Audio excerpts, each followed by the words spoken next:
So good morning. Welcome to Tuesdays, I nearly said Thursdays for a minute there, Tuesdays Munch and Learn. Claire, thank you for joining me this morning. Good morning. We're going to chat about something very dear to everybody's hearts, which is the challenge behind finding and keeping good people. And I had a look at your website before you came on, and there were some really interesting questions on there. And obviously, as a coach, I talk to lots of clients about the challenges, and I think they really rang true. So I'm going to read through them. They'll make you smile. Hopefully, they'll make our guests smile as well. I never managed to get it right first time. That is in terms of hiring. I struggle to write job ads. Where do I place the ad for best results? We always struggle to reduce the CVs to the final 2 or 3. I'm terrible at interviewing and like or dislike everybody. Common, right? It's so long to interview everyone. I don't have the time. It's not my skill set as a small business owner. I've not practiced enough. I just wish someone would take away all the pain and give me the perfect candidate. And on that note, welcome, Claire. So you run your own business. Tell us a little bit about you and what it is you do.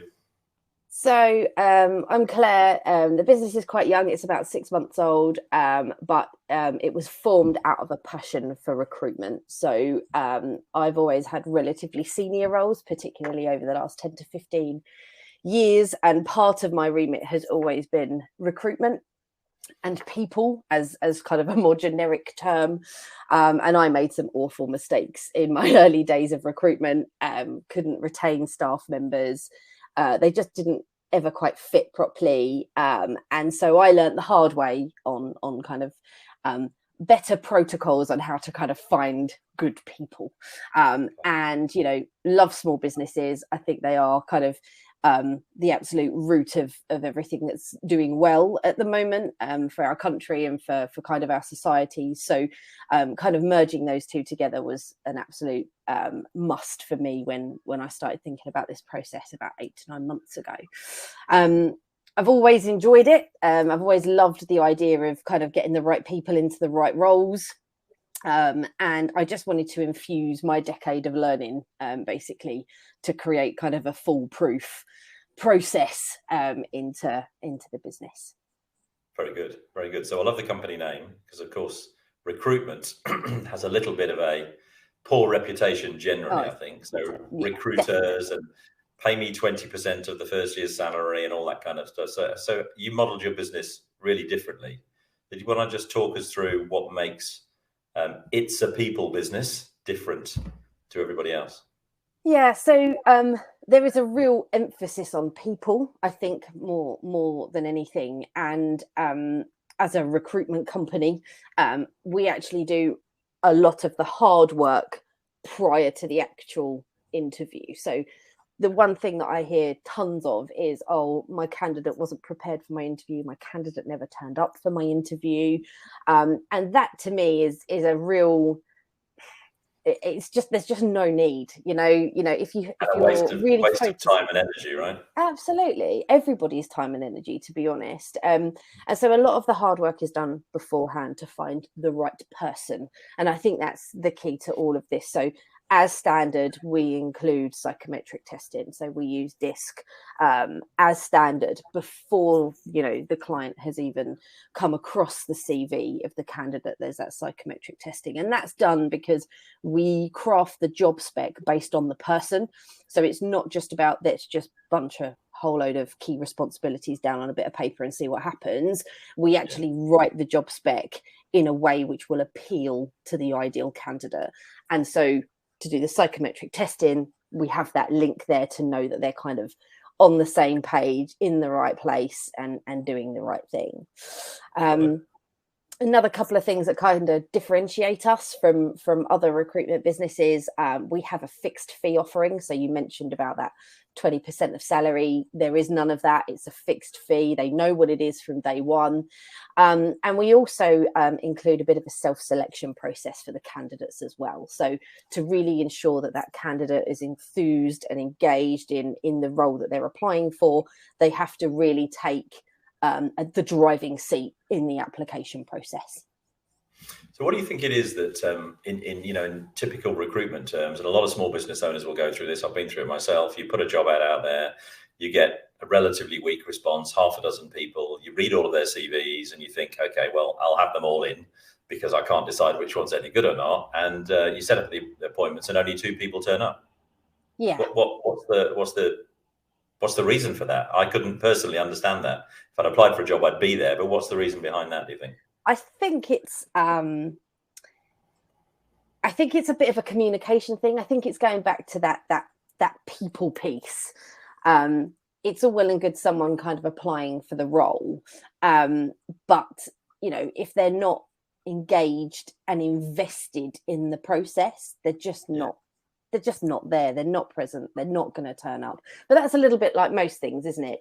Take today, for example, the people that are listening or watching while they're having their tea and their toast, they are invested in the process. They've gone through a booking process. It's in their calendar. They have booked their time, which is exactly what we expect of our candidates. They book their time with me. I don't go chasing them for an appointment. They book it with me. They are already invested in the process. And that's exactly the same for the people that have booked today to listen to what we're talking about. Love it. Love it. So I think the term we used when we had a chat the other day, you called it self-selection, didn't you? Self-selection. Yeah, absolutely. Absolutely. They're selecting themselves, they are putting themselves forward.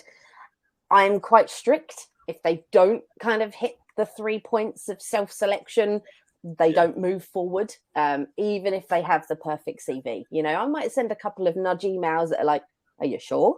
But it's up to them at the end of the day, because if they're not willing to book a slot with me for 15 minutes, they're absolutely not going to sit through an hour's interview and then be 100% engaged if they become an employee.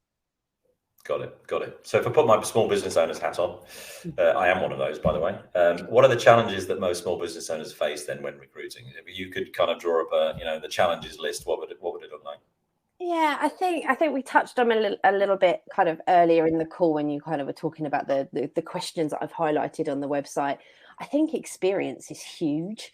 A large majority of small business owners have never had to hire. That's not their fault. They've just not been in a situation where they've had to put together a job spec, put the ad out, and actually go through that process of slimming down all those CVs that you get. So I think experience is key.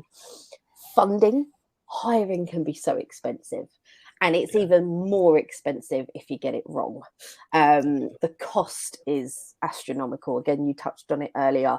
Average is around 15 to 25% of salary, and that salary could be 15,000 a year, or it could be 40,000 a year, and that's a huge fee before that person has even got through the door, really, and sat down and actually met their colleagues and worked out how they're going to fit into the team. And I think our most expensive commodity is time. Most small business owners are normally still in the thick of it. They're still in the day-to-day running of their business. They still know the ins and outs of every deal and everything that's going on. And now to add crafting a job spec, which can take 2 to 3 hours, having to read every CV, as you say, and sift through that. And how do I determine who's kind of worthy enough of that first interview? And it's just a lot of time that business owners don't have, and that will that's a massive impact on a business owner's kind of day-to-day function throughout that process. And recruitment can take a long time. We're talking kind of 6 to 8 weeks at the moment for a reasonable recruitment period. And finding the right person then, and then ensuring that person stays, because you talked about cost there. Of course, you recruit somebody, you bring them in, you've invested all the time getting them in the door, then you train them for 3 months and then they leave. Is not a great way to run your business. And that's expensive. It's an expensive way to do it. The induction process is super expensive, if not more than the actual recruitment process itself. It's making sure that they're invested and you can put in enough time to kind of keep that person engaged. And so do you think that puts people off from hiring? Because obviously I meet a lot of business owners who are in their business every day and relatively stressed and still the master of everything that goes on. Is that because they're frightened of hiring because it's so difficult and expensive and time consuming and they might get the wrong person? I do think that's a massive contributing factor. I also think, you know, and again, we touched on this, but recruitment does not have the best kind of, yeah, they're not, recruiters aren't friends, are they? They're typically filling up your LinkedIn inbox with the promise of great candidates and lots of CVs that are right for the role. And I think it's just a bit of a negative connotation from start to finish. Candidates not turning up for interviews, you know, all of that.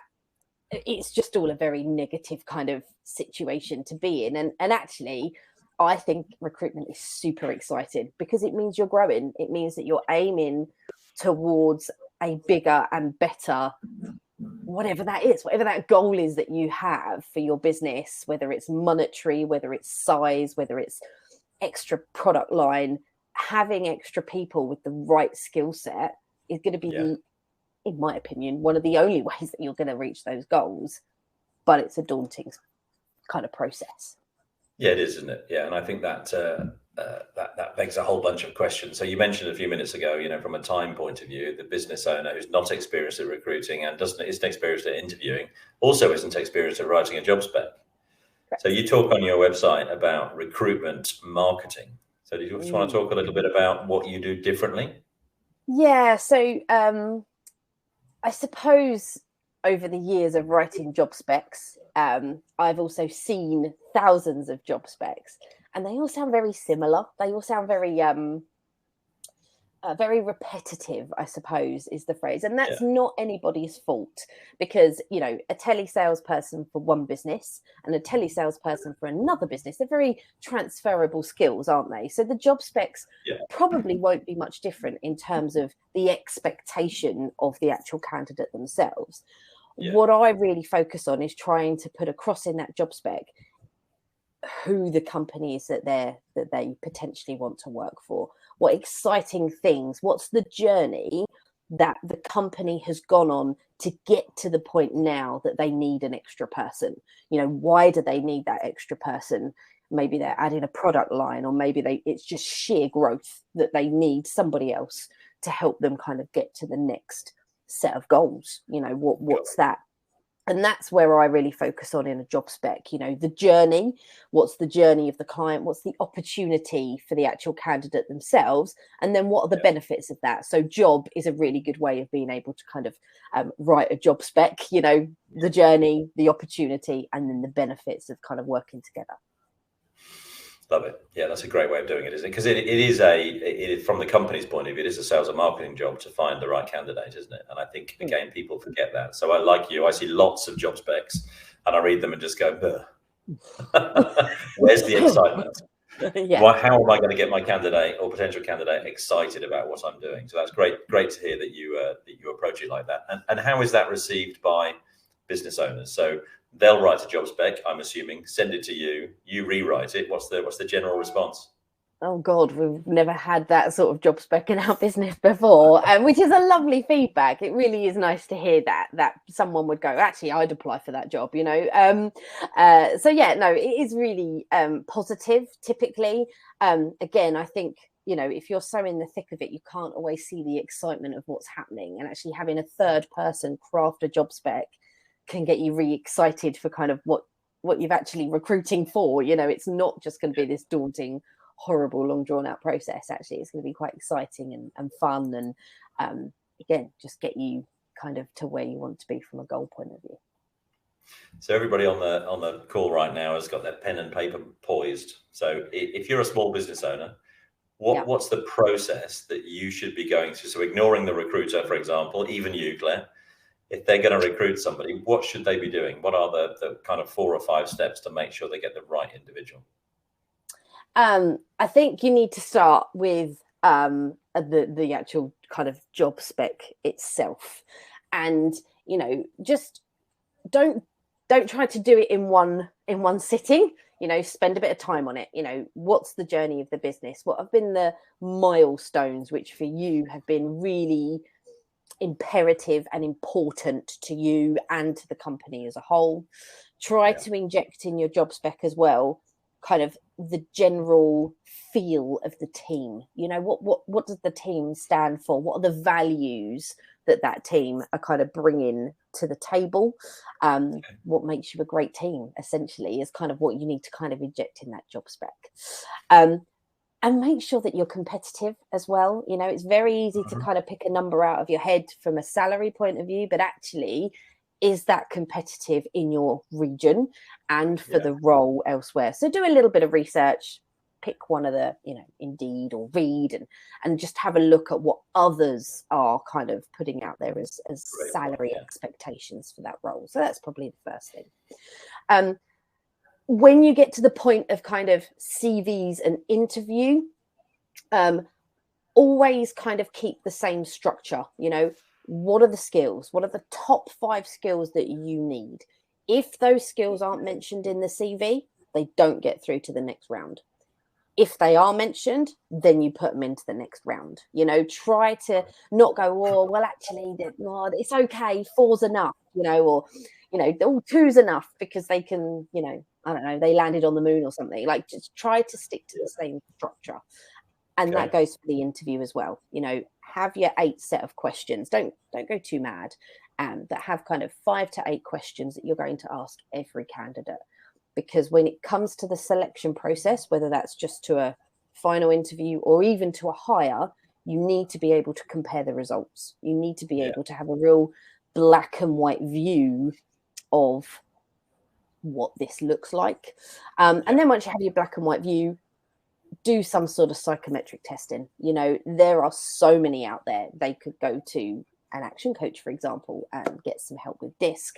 They could come to someone like us. You know, there is so many options out there for psychometric testing because, you know, this person might be great on paper, but actually if the prediction that they're, you know, how they react to a certain situation is going to be negative on your team, that's probably not the right person, because you know, a disheartened team is a disengaged team, and you know, the walls could start breaking down a little bit. So they're kind of the things that if you don't want to engage with the recruitment agency, you know, totally understand why some people wouldn't. Just kind of use those tips really as a way of your checklist. Brilliant. Yeah, I think that's really, really important. So somebody said to me the other day, it made me chuckle, that recruiting somebody shouldn't be like dating. It should be like buying a house. I want 2 bedrooms, a bathroom, a garage, and half an acre, as opposed to meeting 15 people of the opposite sex or the same sex or whatever is your thing, and working your way through all of them trying to find the right one. Not quite the same thing, is it? You don't want to recruit like you're dating. You want to recruit like you're buying a house. Absolutely. Very good. I hadn't thought of it quite in those terms until that really struck me the other day as being something that was crucial. Okay, so that's top tips for the business owner. I think that's really cool. So just, you mentioned psychometric testing a few times now, and I can already see the confusion on a number of people's faces. I can't actually, but just explain for me what psychometric testing is and what it does. Yeah, so I suppose it's a little bit of wizardry, really. Essentially, it's a set of questions which are designed to really unearth the true personality of an individual. So there are kind of 4 main personality traits that we all of us have. But in certain situations, as humans and the clever beings that we are, we have the ability to drop down a personality and increase a personality, for example. Right. So there's a trait called influence. Typically, mine is actually quite low, kind of day to day. It's quite a low, you know, I'm not a particularly overtly, you know, out there person. However, in situations like this, I have an ability to drop down on my other personality traits and actually be able to raise that and actually have a sensible conversation with another human being. So that's kind of in a very, very blunt way of being able to kind of work out how I'm going to predict me in another environment. How can I change the way that I use my behavioral traits to kind of come across and actually communicate with people? And I think that there is the key. That word is the communication. You know, how is this person going to communicate with this person successfully? And you can kind of predict that scenario using those behavioral traits. Yeah, and you'll quite often hear a comment in a business when you're like, oh my word, she's really difficult, or he's really hard to talk to, or that person's always, dancing on the tables and I can't bear it. So that's what you're talking about. And so I guess is it behavior focused in the workplace? Are they going to fit in my team? Are we going to be able to communicate with them, etc.? Yeah, absolutely. And that's part of your funnel. I think I would call it a sales funnel, but maybe it's not. Maybe it's a recruitment funnel. But yeah. And again, that's more investment from the candidate. This process takes about 30 minutes. They have 3 sections of questions, takes about 30 minutes. And again, they're just investing their time in the process. They're taking some time out of their ordinary day to really apply themselves to the role. And so asking them to do this psychometric testing is just another self-selection tick. It's a huge tick because they're actually going, you know what, I'm going to put myself out there. No one knows what those results are going to be. And they don't define a person at the end of the day because it's all situational. So, if you're in a not a great role, whether that's the boss, whether that's your colleagues, whether that's just you personally just not feeling as though you're kind of getting out of your job what you really want, then your results might be skewed a little bit because you're not feeling yourself. You're not having that 100% confidence that you might have had 6 months previous. And so it can be skewed, but, what it does is it gives you a really good basis for questioning. It allows you to create some really good questions to ask someone so they can really get enthusiastic about kind of, what they are, what their potential is. Got it. Yeah. I love that. So I've written a great marketing recruitment ad. It's out there, got a decent number of candidates, those that have gone through the booking process in your terminology. So booked a call with you, make it through to the next round. And then you're doing some psychometric behavioral kind of profiling, which reduces the number even further. So I'm guessing that your goal is to just give the company that's recruiting 1 or 2 perfect CVs. Yeah, again, it's trying to battle that massive challenge that small businesses have, which is time. And I've been there when a recruitment agency has sent me 20 CVs and I'm like, I don't have time for this. Actually what I want is someone to give me 3 to 5 that I can genuinely go, well, they've had this pre-qualification process, the skill set's there, the psychometric testing bit's done. These are 3 to 5 candidates that I can genuinely interview straight away and are ready to hire. They really are ready to hire in the sense of they're present, they want the job, because if they didn't, they wouldn't have gone through that self-selection process. And that's kind of the aim, is to really use that funnel to get a handful of people for an interview with a client. Perfect. Okay, so I've been all the way through the process. I've found Fred. Fred is going to take the job. I've offered him the job. He says yes. He turns up on his first morning. What does the welcome and onboarding process need to look like? Because this is part of that engagement piece you talked about at the beginning, which is how do we engage them and make sure they stay? What's your recommendation? Yeah, actually, I think, Simon, that the induction process starts way before day one. It's all well and good having a person, but the business owner really needs to work out what are they doing, what are they going to be doing day to day, and how do they get the training that they need? So even before day one, put a process in place. What do they need to know, and who can show them how to do that? Who can they speak to within the business to give them all of the information that they need? So, try to put something in the diary where they spend a bit of time with each key person in the business.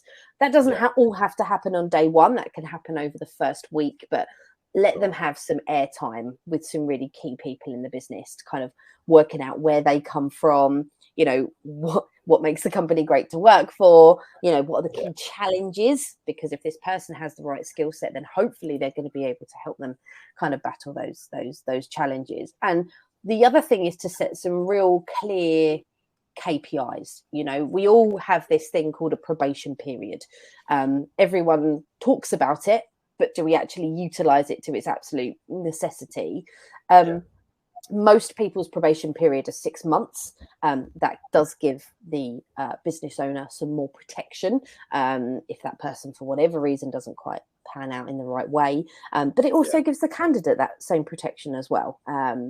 And so, what do they need to achieve at the end of that 6 months to make that probation period a pass or a success? And really set out those KPIs in that first week. Don't let them dwindle, because then it's just going to be very grey. Oh, have you done this? Well, I think I've done that. When actually you could just go, these are the 10 things you wanted me to achieve, and I've done them all.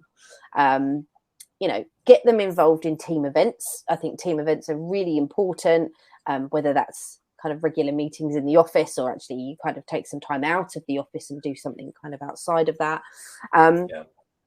And I think structure is just key to all of it. Don't let someone come in and go, I don't know what I'm doing. Have their desk ready, so they have a place, have their laptop, PC ready, whatever, for when they get there. Give them some nice stationery to make them feel welcome. Just make it a good experience. Yeah, and a plan. A plan is you're absolutely right. You said training there and what have you. So I would agree completely that if they don't, when they're nervous when they arrive, it's a new company. The other people in the company, don't know that individual. So how do you get them, into the team culture and everything else? You do that as quickly as you possibly can. We had a client recently who hired somebody new, and on that person's desk in that person's house a week before they arrived, they got a welcome box with a whole bunch of goodies in it, which were all related to the company, obviously. And the stationery you mentioned was in that box. It arrived early. They've got all of that. Now, how good do they feel about joining the new business? And I think from a business owner's point of view, that's a great, a great recommendation. Yeah, that's part that, once a candidate has been offered a role as well, I put together a little stationery pack for them and send them a little pack out as well. So they can all, feel a bit more kind of, I've got everything I need. It's a bit of a, right, okay, I know what I'm doing now. It's good to have that positive stuff around you. Very good. Well, you clearly enjoy what you do. It comes across in everything you're telling me. So what's the most fun bit? Where do you get the most pleasure from? I actually really love interviewing. I love really kind of finding out about a person and actually working out what their core kind of personalities are through questioning, through psychometric testing, and really kind of placing them with the right people. I think if there is a top tip that I could give is just remember that interviews are two-way.